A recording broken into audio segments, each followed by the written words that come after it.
Amara moved like a shadow through the corridors of Adebayo Villa, her feet barely making a sound on the polished tiles. At just 22, she had mastered the art of being invisible, a necessary skill when you lived in someone else's house. She rose before the sun, scrubbed the kitchen till it gleamed, washed and folded clothes, packed lunch boxes, and answered to every beck and call. But no one ever asked if she was okay. She wasn't. Each day she carried a silent burden. Her mother, Mama Ijeoma, lay sick in a village far from Accra, battling diabetes alone. Amara's meager salary paid for her insulin and food. That job was her lifeline. Without it, they both sank. She swallowed her tears every day, just as Mama had taught her. Let the walls hear, not your mouth. Tunde, the man of the house, claimed he ran an online business, but he mostly lounged in the study. He watched Amara, not with appreciation, but with something else, something that made her skin crawl. She tightened her scarf, raised her neckline, and avoided his gaze. But it didn't matter. The compliments began quietly.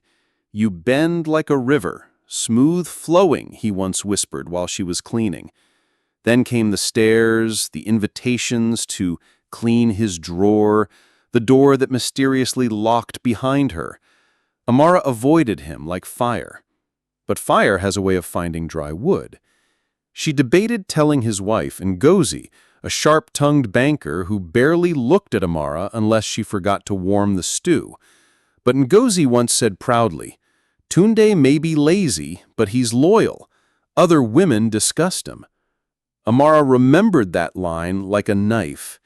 She was trapped, in fear, in silence, in the walls that heard, but never spoke.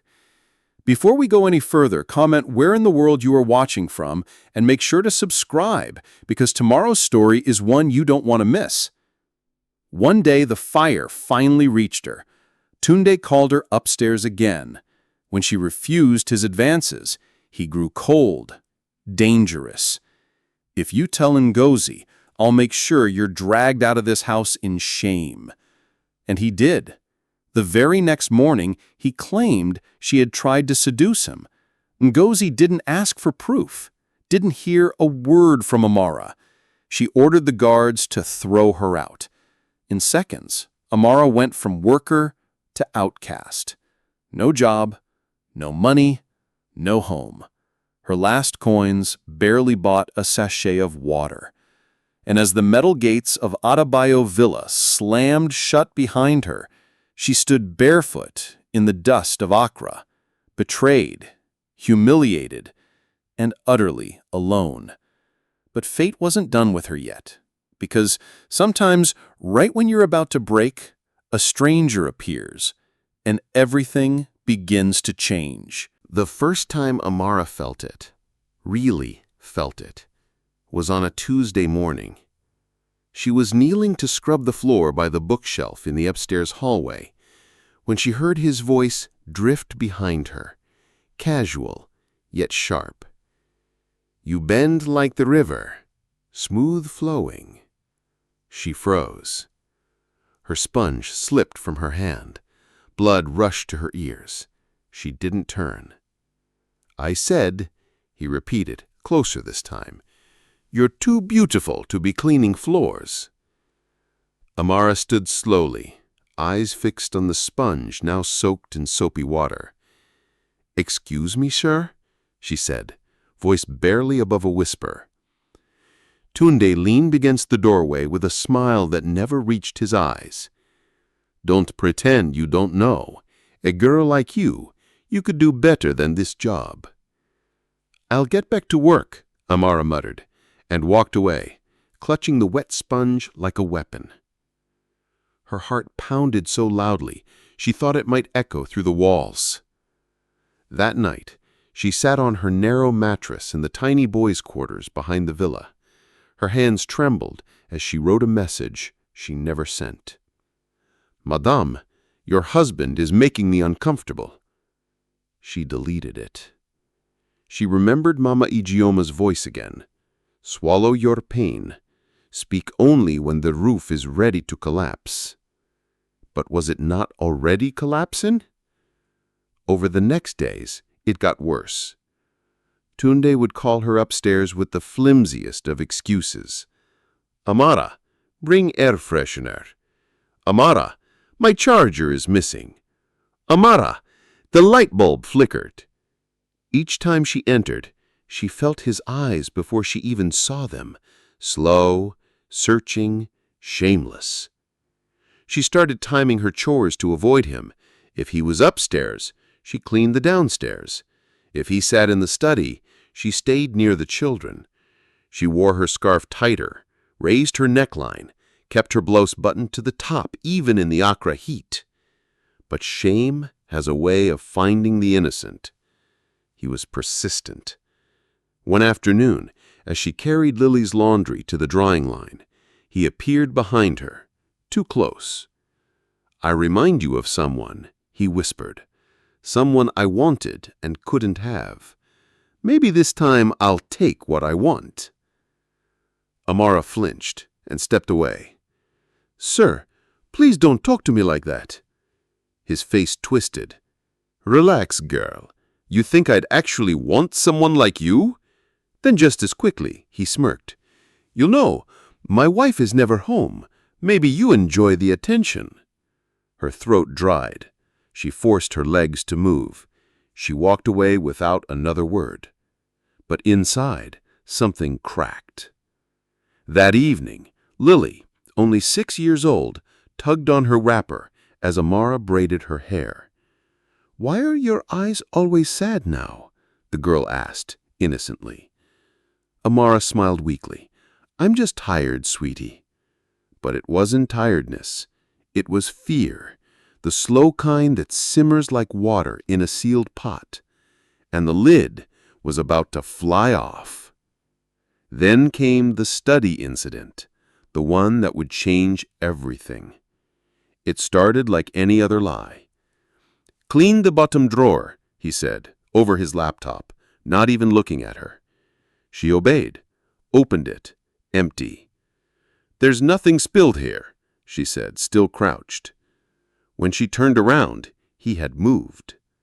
He stood too close, his eyes locked on her blouse, his breathing heavy. Sir, please, she said, standing upright, her voice firm. But Tunde smiled. I like bold women, Amara. Don't act like you haven't noticed how I look at you. You're different. You're not like the others. Her hands trembled. If you don't stop this, I will tell Madame. His face disappeared. You'll tell Nguzi, he said slowly. Tell their what? That I harassed you? I will. He laughed, but there was no humor in it. Then be ready to leave this house. I'll destroy your name. She will never believe you. You are just a maid. Amara didn't wait. She left the room with her chest burning. That night, she couldn't sleep. She stared at the ceiling fan spinning lazily above her, like her thoughts, going nowhere, but still making noise. She remembered Mama Ijeoma lying weak in the swamp, waiting for her insulin. She had no backup, no savings, no one. If she left, Mama might die. But if she stayed... Her tears soaked the pillow in silence. The next morning, she wore her scarf tighter. She spoke less. She worked like a machine. But fear had already bloomed. Even the air in Adebayo Villa felt poisonous now. Her worst fear hadn't even arrived yet. It was just getting started. It was a Thursday morning when Amara felt the shift, like the house itself was holding its breath. Madame Ngozi had left early for a banking conference in Kumasi. The villa was quieter than usual, eerily so. Even the children had been sent to their aunts for the weekend. That should have brought her relief. Instead, her chest felt heavier than ever. She kept herself busy in the kitchen, kneading dough for meat pies, stirring stew on low heat. praying silently between movements. Please, Lord, let me pass this day in peace. But peace was never the plan. Around midday, as the sun blazed through the window grills, her phone buzzed with a message from the intercom system. "Come upstairs, study room, drawer spill." Her breath caught. It was from Mr. Tunde. She stared at the message, unmoving. Every cell in her body told her not to go, to lie, to run, to call in sick. But fear had taught her to obey, and poverty had made sure she stayed obedient. She wiped her hands, tied her wrapper tighter, and made her way up. The hallway was too quiet. As she reached the study door, she hesitated, then knocked softly. "Come in," came the voice, calm, measured. She pushed the door open. Tunde sat behind the desk, typing on his laptop. He didn't even glance at her. "There's a spill in the bottom drawer," he said flatly. She walked over, crouched down, and pulled open the drawer. Empty, spotless. No paper, no stain, no spill.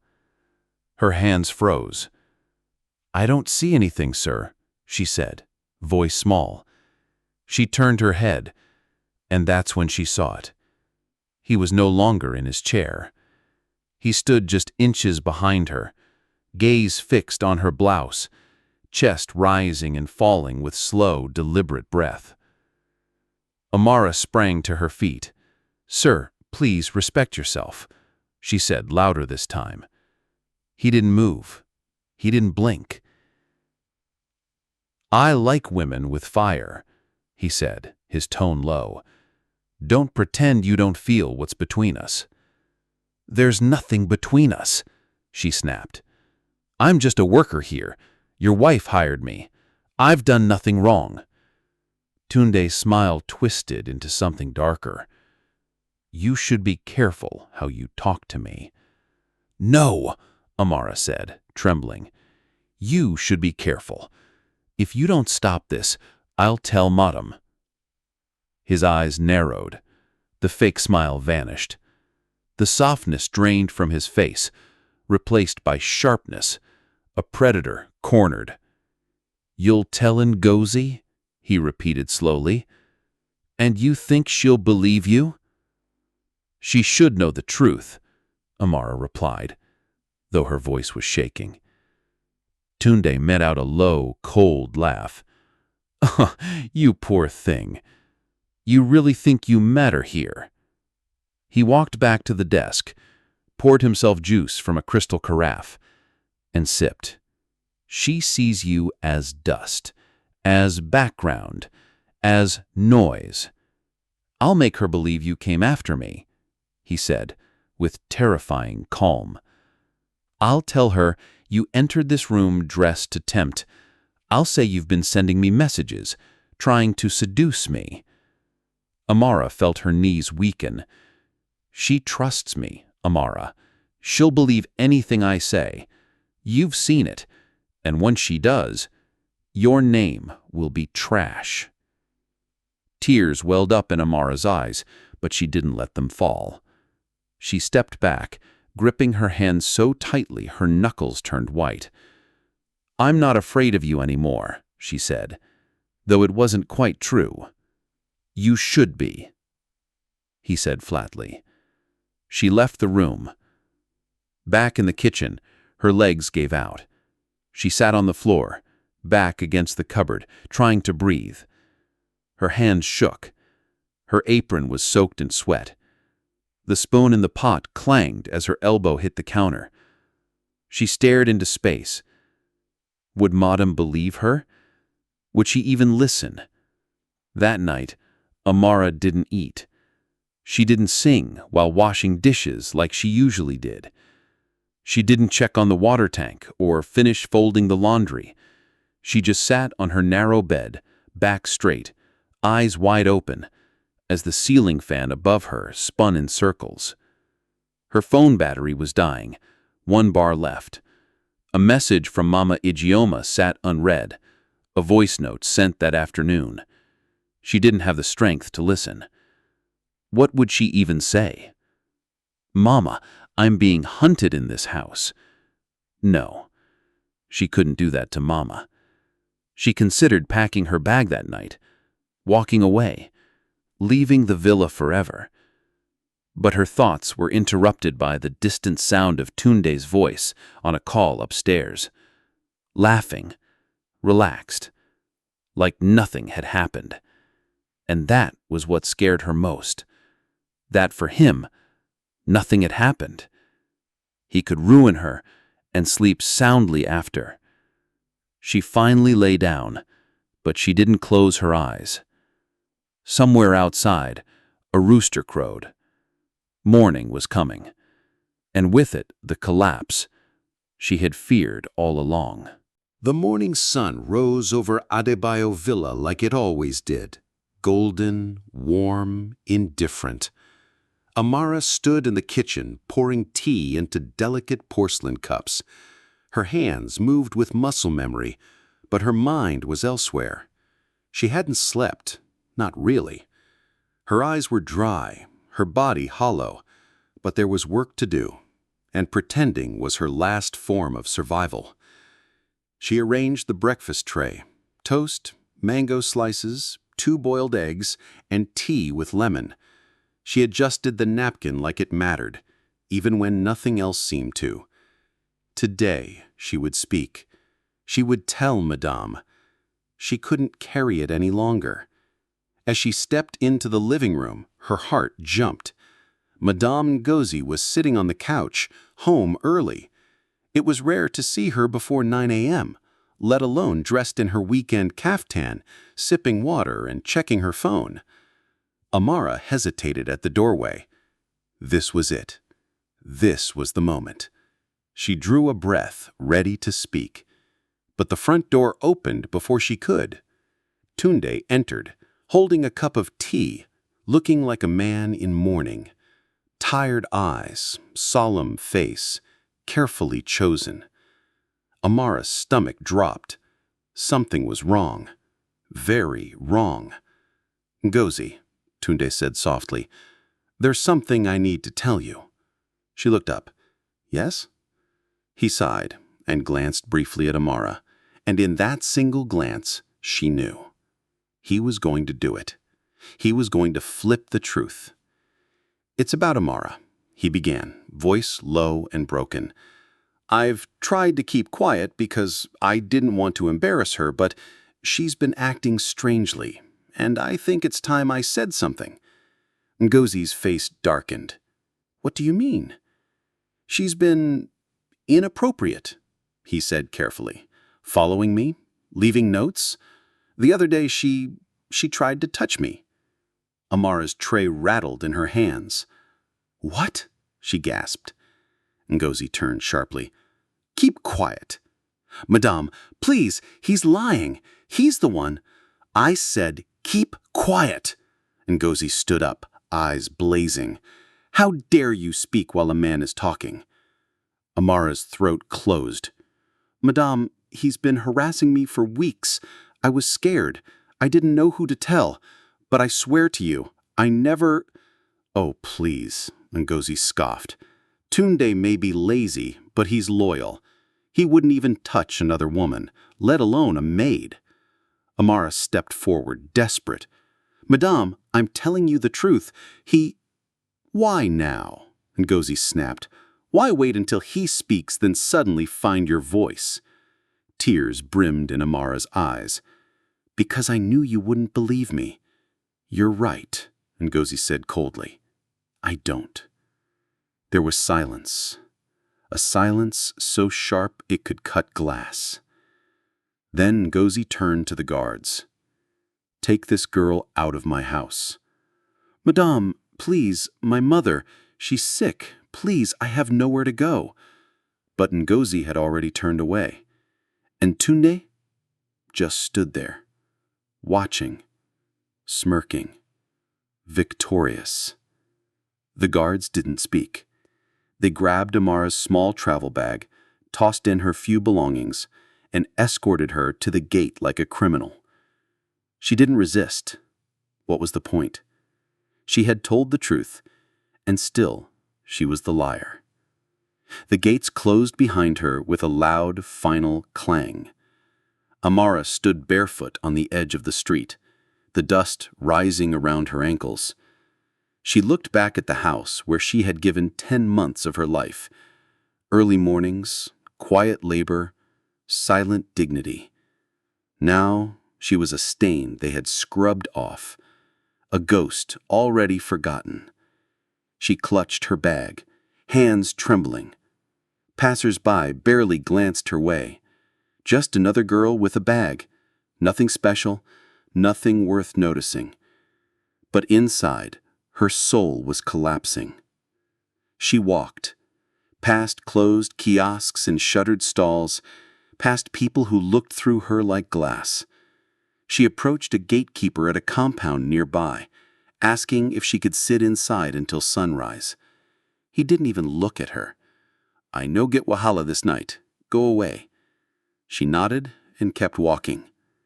Her phone buzzed, 3% battery. A voice note from Mama Ijeoma sat unopened. She couldn't. If she heard her mother's voice, she would fall apart. Finally, she found shelter. A broken-down shop with a rusted shutter, half pulled down. She crawled inside. It smelled of rust, urine, and despair. But it was dry, and dry was enough. She wrapped her scarf tighter, sat on the concrete floor, and wept. Not the silent tears she used to cry into her pillow. No, these were raw, gasping sobs, the kind that came from the bones. She cried for her mother. She cried for the job she lost.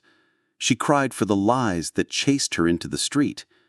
She cried for the girl who did everything right and still lost everything. By 5 a.m., Accra had started to wake up. Vendors called out their goods. Boys kicked a plastic ball down the road. The world moved on. But Amara didn't.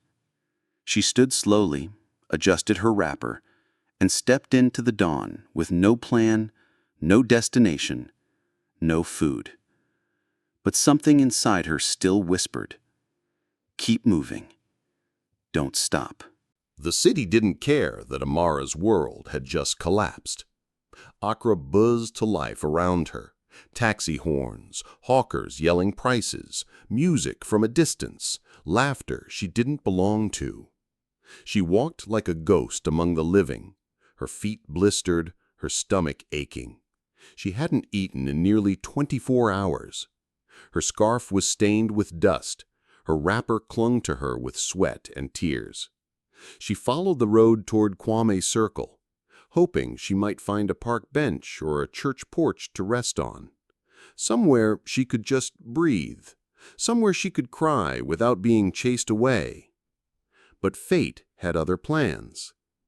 She didn't hear the SUV until it was almost too late. Her thoughts were too loud. Shame, fear, her mother, the betrayal, the words Ngozi threw like stones. She stepped into the service lane without looking. A horn blared, tires screeched, the world tilted. An SUV swerved hard, barely missing her by inches. The driver slammed the brakes, leapt out, and marched toward her. "Are you out of your mind?" he shouted. Amara froze. Her knees buckled slightly. Her mouth opened, but no sound came. Her voice had abandoned her, just like everyone else. The man's anger was hot and sharp. "Do you want to die? You almost got yourself killed." She lowered her eyes. Did she want to die? She wasn't sure anymore. But something in her silence made him pause. His tone softened. "Hey, are you okay?" He lifted her head. For the first time in hours, she looked someone in the face. Her eyes were bloodshot, her cheeks stained. Her hands trembled as they clutched the strap of her worn bag. Her voice cracked. "No, I'm not okay." The man stepped back slightly, giving her space. He looked around quickly.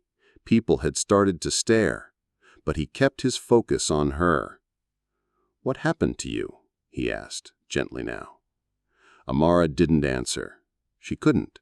Her throat was dry, her lips were cracked, her body begged for rest. "I'm not going to hurt you," he said. "I promise." He looked polished. Well-ironed clothes, expensive watch, calm presence. Everything about him screamed he didn't belong on these dusty streets. But he didn't judge. That's what made her stay. "There's a cafe just ahead. We can sit there, get you some water, maybe food." Amara hesitated. Her whole body screamed, "Don't trust him." After what Tunde did, how could she? But this man didn't force. He didn't touch. He just waited. And maybe, just maybe, that was enough. She nodded. The cafe was small, morning brew, tucked behind a row of phone repair shops. The waiter frowned when he saw her, disheveled, dirty, weak, but one look at the man's wristwatch and cool tone, and he cleared a table in the corner. They sat. "I'll get us water and tea," the man said, signaling the waiter. Amara sat stiffly, eyes down, hands clenched in her lap. "I'm Kwame," he said. "What's your name?" She hesitated. "Amara." He smiled. "That's a beautiful name, but you don't look like you feel beautiful right now." She gave a small, bitter laugh. "Because I have no beauty left." The water arrived. Her hand shook as she opened the bottle, spilling half of it down her chin. She drank deeply. Her stomach turned, but it welcomed the liquid. Then, like floodgates bursting, her story poured out. She didn't mean to speak, but something about the calm in his eyes, the way he listened without blinking, made her believe for a moment that she was safe. She told him everything. The job, the fear, the harassment, the lies, the betrayal, the words Ngozi threw like stones.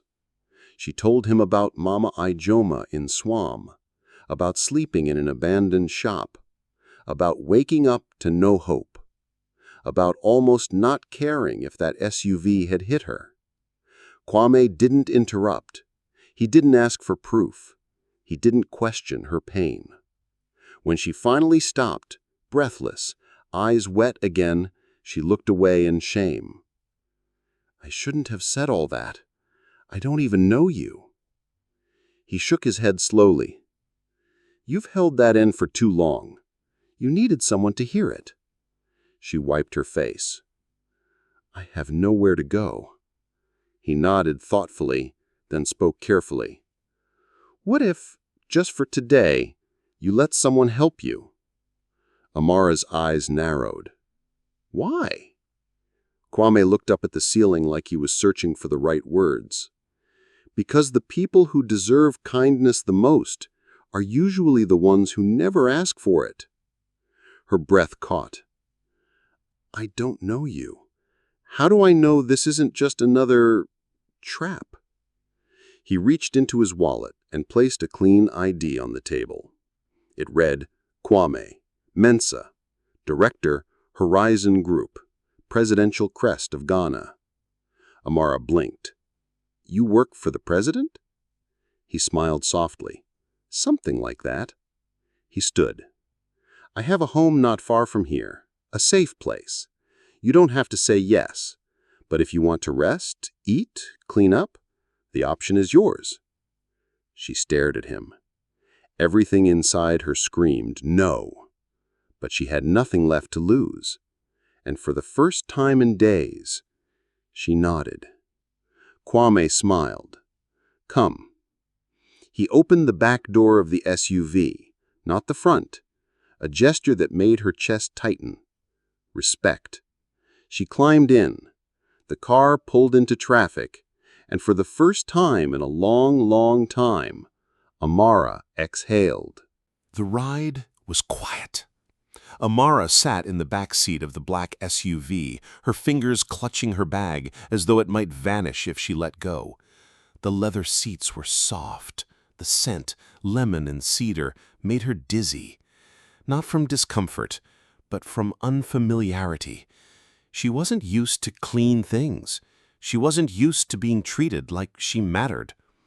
From behind, she studied Kwame. His posture was relaxed but alert. 2 hands on the wheel, no questions, no sudden looks, no inappropriate glances. Just silence and the soft hum of the car gliding through Accra. They turned off the main road into a gated compound in East Legon, the part of the city Amara had only seen in magazines or dreams. The security guard at the entrance didn't even ask questions. He simply saluted, pressed a button, and the massive black gate rolled open. Amara's eyes widened. Inside was another world. Perfectly cut grass, a bubbling fountain in the center, flowers arranged like a painting. The house itself, cream-colored, modern, with tall windows and a wide veranda, looked like it belonged in a movie. Kwame stepped out and opened the rear door. "You can come in. You're safe here." Amara hesitated, then stepped onto the paved driveway. A woman approached from the front door, tall, dressed in a crisp apron, her face calm, motherly. "This is Mama Essie," Kwame said. "She runs this place better than I do. She'll take care of you." Mama Essie looked her over with gentle eyes. "My dear," she said softly, "come inside. You need a bath and food." Kwame gave her a respectful nod, then turned to Amara. "I'll be in the study. Take your time. Rest." And just like that, he disappeared through another door, leaving her alone with the kindest stranger she'd ever met. Inside, the house smelled of roses and warm bread. Amara followed Mama Essie up a curved staircase. The walls were decorated with art that looked hand-painted, not bought. Every step felt like walking deeper into someone else's dream. They stopped at a pale blue door. "This is the Rose Room," Mama Essie said. "It's where we let guests sleep when the world outside has been unkind." She opened the door. Amara gasped. The room was soft. There was no other word for it. The bed was large, with fresh linen sheets and a pink throw blanket. A soft robe lay folded neatly on the mattress. By the window stood a small desk with flowers in a glass jar. The air smelled of lavender and light. Next to the bed, a bathroom door stood open, revealing gleaming tiles and fluffy towels. "You bathe," Mama Essie said gently. "When you come out, food will be waiting." Amara nodded, her throat too tight for words. Inside the bathroom, she locked the door, and for a long moment just stood there. Then she turned to the mirror. She didn't recognize herself. Her face was dusty, her hair uncombed, her eyes tired, swollen, vacant. Her clothes hung limp on her frame. She looked like someone who had survived something unspeakable. She peeled off her wrapper and shirt, revealing bruises, not from fists, but from fear, from sleeping on concrete, from carrying shame that wasn't hers. She stepped under the shower. The first drop of warm water hit her shoulder, and she broke. She cried. Not like before, not silent, not hidden. She cried with sound, with breathless sobs, with fists pressed to the wall. She cried for the betrayal. She cried for the words she wasn't allowed to say. She cried for her mother, for her future, for the dignity stolen from her by a man who would face no consequence. She stayed under the water until her skin wrinkled and her breathing slowed. When she emerged, wrapped in the robe, she felt lighter. Not healed, not yet, but cleaner, human. Downstairs, a plate waited for her on the dining table. Fried plantain, white rice, and red stew. She sat cautiously, not sure if it was real. Mama Essie stood nearby, her arms folded gently, watching. "Eat," she said. "You are safe here, Amara." Amara obeyed. She ate slowly, each bite tasting like relief, like kindness she hadn't known how to receive. When she finished, Mama Essie handed her a folded gown, soft, cotton, peach-colored, brand new. "Olga bought this morning," she said. "This morning?" Amara blinked. "Yes," Mama Essie nodded. "He said a storm might bring a special visitor." That evening, Amara sat by the window of the rose room, staring at the garden below. The fountain gurgled softly. The sky was bruised with purple light. Then, a knock. She turned. Kwame stood at the door, smiling gently. "May I come in?" She nodded. He stepped in, sat on a chair by the window. There was a silence between them, not awkward, but full of things unsaid. Finally, he spoke. "I didn't want to overwhelm you earlier, but I think you deserve to know." He reached into his pocket and pulled out a leather wallet. Inside, he revealed an ID, presidential seal and all. Kwame Mensah, son of the president of Ghana. Amara's mouth opened. She stood shocked. "I had no idea. I'm sorry. I didn't—" "Don't apologize," he said, standing too. "You don't owe me anything." She stared at him. "Why would someone like you stop for someone like me?" Kwame's eyes softened. "Because I've been broken before. Maybe not in the same way, but I know the silence, I know the darkness." He stepped back. "And because someone once helped me when I was nothing, so now I do the same."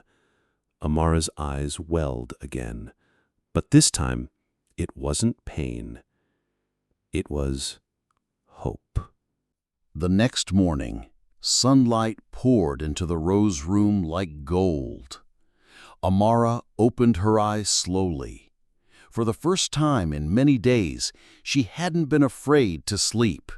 No pounding footsteps, no fear of doors creaking open, no shouts, no lies, just silence, the kind that cradled, not crushed. She lay there for several minutes, letting her eyes take in the soft sheets, the painted walls, the gentle breeze from the open window. For a second, she wondered if she was dreaming. But the scent of breakfast rising from downstairs told her it was real. This place, this moment, was hers. She stepped out of the room, wearing the soft peach gown Mama Essie had given her the night before. Her hair was neatly brushed back, her face freshly washed. At the base of the stairs, Mama Essie stood with a tray. Boiled yam, fried eggs, and hot cocoa. "Good morning, Amara," she said with a smile that felt like sunrise. "Olga said you should meet him in the study after breakfast. He left something for you." Amara blinked. "Left something?" "You'll see," Mama Essie said with a wink. Half an hour later, Amara stood at the door of the study. She knocked softly. "Come in," Kwame's voice called. She pushed open the door. Kwame stood by the window, wearing a crisp shirt, sleeves rolled. He turned and smiled gently. "Morning." "Good morning, sir," she said. "Let's skip the sir today. Just call me Kwame." She nodded shyly. He motioned for her to sit across from him, then reached for a black leather folder on the desk. "I want to show you something." He placed it gently in her hands. Amara opened it slowly. Inside, neatly arranged, were several official-looking documents. The first made her eyes widen. Certificate of Business Name Registration. Amara's Kitchen and Catering Services Limited. She looked up, stunned. She flipped the next page. A stamped bank document for a newly opened business account in her name. Then another page, a lease agreement for a small commercial shop in Kaneshi Market, one of Accra's busiest neighborhoods. Her mouth parted, but no words came. I don't understand," she whispered. Kwame leaned forward, his voice calm. "You told me yesterday that you loved cooking, that your dream was to start a small food business someday. That's all I needed to hear." Amara stared at him. "But I said that casually, in passing." He smiled. "That was enough. There's 120,000 cedis in the account, roughly $10,000, enough to cover rent, equipment, supplies, and your first staff salaries." She was speechless. "I've also hired a consultant," Kwame added. "She's helped launch multiple small food businesses in Accra. She'll work with you for the next 3 months, help with the menu, pricing, hiring, permits, everything." Amara blinked. "You did all this in less than 24 hours?" He nodded. "I started before we even reached the house. I just needed you to rest first." She clutched the folder like it held her soul. Tears gathered in her eyes. "No one's ever done anything like this for me." Kwame stood slowly, then reached into his pocket and pulled out a small black velvet box. He opened it, revealing a silver dove pendant, elegant, simple, and shining softly in the morning light. He stepped around the desk and gently fastened it around her neck. "This dove," he said, "represents freedom, peace, hope." Amara touched it, tears falling now without restraint. "When you see it," he said, "remember this. Your story didn't end on that street. It started there." She sobbed. Not from fear, not from grief, but from the overwhelming weight of kindness. For once, she didn't have to be strong. She didn't have to explain. She could simply receive. After a moment, she looked up, eyes red but glowing. "I feel like I'm dreaming." "You're not," he said. "This is your life now, and it belongs to you. Build it, protect it, live it fully." She nodded, unable to speak. Then, hesitantly, she asked, "But why me? Out of all the people in the city, why stop for me?" Kwame looked out the window, thoughtful. "Years ago, I was in a dark place. People think being the son of the president means life is perfect. It's not." He paused. "I once almost gave up, but a woman, a stranger, helped me. She didn't know my name. She didn't care who I was. She just believed I deserved another chance." He looked at her. "I wanted to do the same for someone else." Amara covered her mouth, overwhelmed again. "Thank you," she whispered. I don't know how to—" "Then don't," Kwame said softly. "Just promise me this. When you're strong enough, help someone else." She nodded. "I promise." He stood. "A driver will take you to Kaneshi Market tomorrow. You'll meet the consultant. We'll begin setting up the shop." He paused. "I won't be here the next few weeks. I'm traveling for work abroad." She stood too, a flicker of worry crossing her face. "Will I see you again?" Kwame smiled. "When the time is right. And don't worry, Our story isn't finished." Then he left the room. Amara stood alone, pendant warm against her chest, business documents in hand, and a new world waiting outside the door. 3 weeks later, the sun cast a warm glow over Kaneshi Market, bathing the busy streets in gold. In the heart of that bustle, nestled between a fabric shop and a mobile money kiosk, stood a small but vibrant storefront, freshly painted with a new sign above the door. Amara's Kitchen, homemade goodness, heart-made dreams. Amara stood outside, shielding her eyes from the sun, watching as workers mounted the last bolts of the sign. She couldn't believe it. This was hers, not borrowed, not begged for, hers. She pressed a hand gently against the silver dove pendant around her neck. It glinted softly in the morning light. It still didn't feel real. Only weeks ago she had slept on concrete with rats for company. Today she held the keys to a future she never dared to imagine. Inside, the shop was alive with activity. 2 young girls, both barely 20, wiped down tables and arranged baskets of fresh bread. Another girl, with her head tied in a colorful scarf, stood behind the stove, carefully learning how to prepare Amara's signature spicy tomato sauce. All 3 had stories like hers, girls who had been dismissed from homes unjustly, labeled as thieves, liars, or worse. Girls no one believed. Girls who had no one. Now they had each other. And Amara. She had made a decision early on. Amara's Kitchen wouldn't just sell food. It would serve dignity. For every employee, she provided not just salary, but training, warm clothes, and a safe place to be heard. Every meal sold came with a story of survival behind it. Customers didn't just taste peppered goat or jollof rice, they tasted resilience. Word spread quickly. The market women called her the quiet one with fire in her food. Office workers from the nearby block came daily, addicted to her kelliwele and grilled tilapia. But for Amara, success wasn't in the money. It was in the girl who used to flinch when spoken to, now laughing loudly as she stirred stew.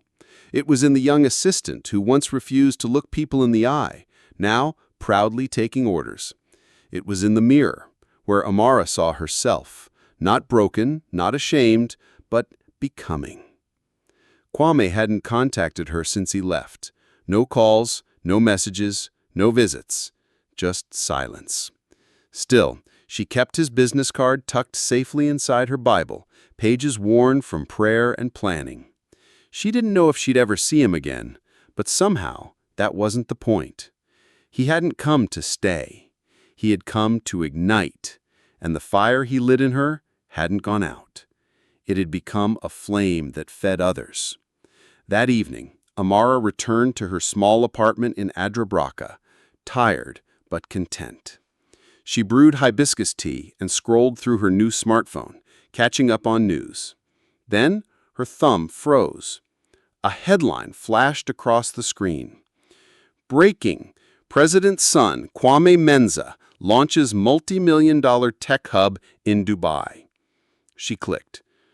There he was, wearing a navy blue suit, standing beside dignitaries, smiling slightly for cameras. It was him, her Kwame. Her breath caught. He really was him. She leaned back, overwhelmed, not with heartbreak, but with awe. He could have just driven past her that day, but he didn't. He stopped. He listened. He gave, not because he had to, but because he chose to. And then he let her fly. 2 days later, she arrived at the shop early to prep for the lunch rush. On the counter sat a cream envelope with her name written in clean, careful script. No return address, no courier's signature, just Amara. Hands trembling, she opened it. Inside was a single page, handwritten. Amara, by now you've probably seen the news. I told you I'd be watching from afar. You've done more than I imagined, not just building a business, but building people. I don't want thanks. This was never about me. It was about you seeing the strength you already had. The dove you wear isn't just a symbol of peace, it's a promise. When you least expect it, I will return, not as a stranger, but as a friend. Until then, keep flying. Kwame. Tears rolled down her cheeks as she pressed the letter to her heart. Not every story ends with romance. Not every prince stays to build the castle. But sometimes the most powerful kind of love is the one that gives you wings and quietly watches you soar. Later that day, as the sun began to rise higher over Kaneshi, Amara noticed a girl, barefoot, carrying a tray of oranges, shoulders slumped, eyes down. She stepped outside. "Hey, sister," she called gently. "Are you hungry?" The girl looked up, surprised. "Yes, Ma." Amara smiled and held the door open. "Come in. You're safe here." As the door closed behind them, the silver dove on Amara's chest caught the morning light, bright, quiet, and unshakable. Hope hadn't just found a home, it had found a mission. The market lights dimmed as the day wound down, and Amara stood at the entrance of Amara's kitchen, the sign swinging gently above her. Homemade goodness, heart-made dreams. A soft smile graced her lips. The scent of spices and newfound hope drifted from the kitchen. It had been weeks since that fateful morning when she stood on dusty pavement outside Adebayo Villa, bare and broken. Now she was here, chopping vegetables, calling greetings to regulars, and watching her team flourish. Later, as the sun dipped low, she opened her shop's little wooden front door to a familiar letter on the counter, a final note from Kwame. "When you least expect it, I will return, not as a stranger, but as a friend. Until then, keep flying." Amara folded the letter, her heart heavy with gratitude. She wasn't alone, even when alone seemed all she had left. That evening, she noticed a young girl standing just outside, draped in a worn shawl, clutching a tray of oranges like a shield against the world. Her eyes were hollow, yet hopeful. Amara approached gently. "Hi there, sister. Are you hungry?" The girl's eyes flickered. Yes, just a little. Amara beckoned her in, served her warm leftovers, and offered her a seat. Her face lit with relief. Simple kindness, the kind Amara once needed but rarely received. They shared a quiet moment of shared humanity, understanding without words. In that act, Amara found her purpose, to extend hope to others just as someone once did for her. Outside, the evening breeze stirred the silver dove pendant resting against Amara's chest, shining in the golden light. It wasn't just jewelry, it was a daily reminder of her rebirth and her mission.